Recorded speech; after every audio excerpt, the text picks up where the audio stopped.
Hey everybody, it's Rob from Flailthroughs. This is Gundam Battle Operation 2, and this is a guest video from Angel of Death 20, aka Always Sonic, who sent me this along with several other videos, some of which you've seen and some not yet, before he went into basic training. I believe he's probably home from basic by now, so hope he is home in time for Thanksgiving and has as good a time as possible, and hope everybody is staying safe this Thanksgiving season, because yeah, it's a thing. But this is the Guncannon Heavy Weapons Type D, which is an excellent mobile suit. It's fun to use. It is a general that is, well, it's a support playstyle basically as a general. But to help general it up, it also has balancers and for the Guncannon's already fun melee, and a rocket launcher as its main hand weapon. So it's fun. To be honest, I'd love to be able to use the Guncannon sniper rifle as a main weapon for this, but I'm pretty sure you can't. And there's something in a enhancement mode, just moving in fast. Okay, that's a Blue Destiny 2, and good punch there. Sonic just titled this BLAM, and there's been a fair amount of that so far. It's fun. Like I said, it's a lot of fun to use. I haven't gotten to use it in a while because, well, again, nobody's requested it, and that's a lot of what I end up playing. So, but let's see, taking a few shots. Like a support, it does have low melee defense, but without type disadvantage, it's not quite as dire to get stabbed by something as it otherwise would be. He just boosted through that pilot before they could go over and take the waypoint. That was a good move.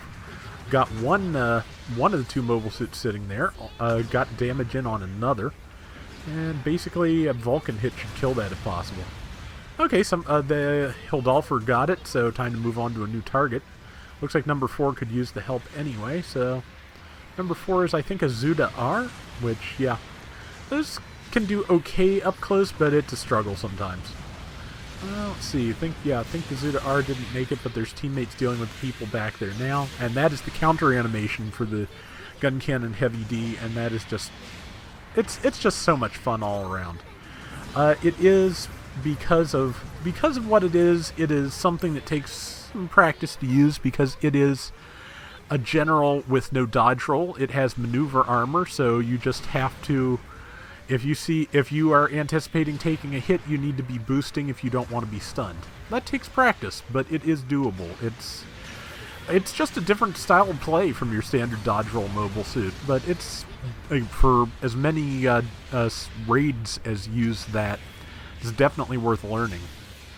And so far so good. They're down 200 points, which again, not very much at this cost. This is, I'm pretty sure, a 400 room. Might be 450, but I'm guessing 400.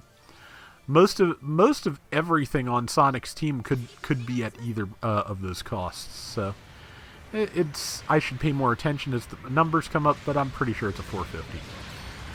Well, or 400. Did I say 400 the previous time? I was probably right then and not now. Or not, you know. Blather. It's actually a little later than I usually record. Just got hung up on stuff before I got a chance to tonight, so. The brain. Not that the brain is that much better in the waking hours, but hey. Okay, missed that shot on the Garibaldi, but the Garibaldi is dead. And yeah, this is the thing with the heavy Type D. I mean, you've seen Sonic get close with it and do pretty well. There's another kill there. Yeah, definitely a 400 room. But yeah, you've seen Sonic get close with it and do good damage and hang at the front lines fairly well. But if you get pushed back into the trench like that, you have your shoulder cannons, and you can fight perfectly well at range too. So yeah, it's a good, multi-purpose mobile suit, and I always do like those, because I don't often remember to stay back all the time when I'm in support. I sometimes get up in people's faces, so I do tend to like supports with balancers. Okay, looks like a member of the enemy team is disconnected. That's rather unfortunate, but given that they've kept it close up to here, too, that's probably going to start turning things in Team Sonic's favor here. Let's see. Not yet, though. They've got a slight lead, and let's see, let's watch as we go and see how well they keep pace being a team member down, because that's a good trick if you can do it. I've fought teams that can do it. I've done it occasionally myself, but I've probably fought teams that can do it more often than I've been on them, which is just kind of a failing of mine, I think. I'm not particularly good at fighting at a disadvantage sometimes, which I'm sure you've seen, many times. If I'm not, in the middle of my backpedal game, if I'm actually having to actively, fight 2-3 things at once, I'm not always very good at it. So, let's see. So far, though, yeah, this person's getting focused down pretty hard. They've still got the waypoint next to Sonic. Yeah. So yeah, he is. His team is pulling away a little bit as the enemy team has trouble with the being a person down.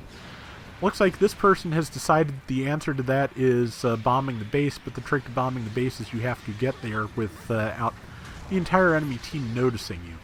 Now, if while Sonic's team was focusing on this person, the enemy team were to launch some support fire and or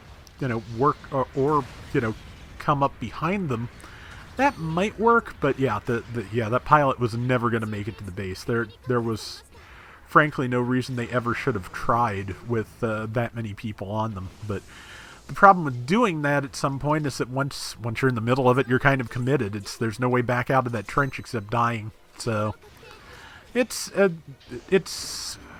having to make decisions and sometimes stick with them even though you don't know it's not going to work out. It's a tough balancing act. There's that Blue Destiny 2, which is going to take some hits here. It is after the Zuda F. It looks like it might be making a charge for the base too, but here's the problem. Okay, no, it was going for some of the people back here. No, it is going for the base, which unfortunately it's already too late. I'm sure you guys are already probably mostly aware of this, but if you need 1 minute and 10 seconds at least once you touch the console for the bomb to have time to go off, because it takes 10 seconds to set the bomb, and it takes and a minute for the bomb to go off. So yeah, you have to have that time. Also, you have to have, under ordinary circumstances, 10 seconds to defuse the bomb, so keep that in mind too. I'm saying all this, but they are actually doing a pretty good job of pushing Sonic's team and keeping on them. If 1 or 2 team members had stuck with their teams and not gotten fixated on the bomb, they might have actually been able to pull this off, but I'm pretty sure Sonic's team has got it with only 5 seconds left. And yeah, they gave a great fight for being down a member, and Sonic and his team responded well too. So good work by everybody. This was a pretty solid match. And Sonic got 4,000 out of the team's 1,200 points, did 87,000 damage. Very nice. 8 kills and 1 death. Really nice. So that is going to do it for today's Gundam Battle Operation 2. We will be back soon with more, so till next time, everybody take care and have fun. Later! The Guncannon Heavy Type D is actually a variant of the Guncannon Heavy Weapons type, which is not yet in the game.